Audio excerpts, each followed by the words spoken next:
মাত্র 5টি আমল আপনার জীবন ও আখিরাত বদলে দিতে পারে। 1 নাম্বার, নামাজ। দিনে 5 বার নামাজ পড়া শুধু ফরজ নয়, এটি আমাদের জীবনের নিরাপত্তার ডাল। কোরআন তিলাওয়াত। প্রতিদিন অন্তত কয়েক আয়াত কোরআন শরীফ তেলাওয়াত করলে মন শান্ত থাকে, গুনাহ দূর হয়। জিকির ও তাওবা। আস্তাগফিরুল্লাহ বললে গুনাহ মাফ হয়। আল্লাহ ক্ষমাশীল, তাই বেশি বেশি তাওবা করুন। সাদকা ও দান।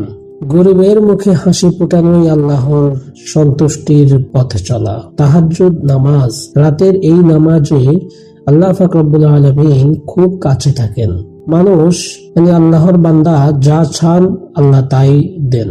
এই 5টি আমল যদি আমরা নিয়মিত আমাদের জীবনে করতে পারি, ইনশাআল্লাহ দুনিয়াতেও সফল ও আখিরাতেও শান্তি পাওয়া যাবে। ভিডিওটি যদি ভালো লেগে থাকে একটি লাইক দিবেন, আপনার মূল্যবান বক্তব্য কমেন্টে জানাবেন এবং শেয়ার করে আপনার বন্ধুদেরকে জানিয়ে দিবেন। আসসালামু আলাইকুম।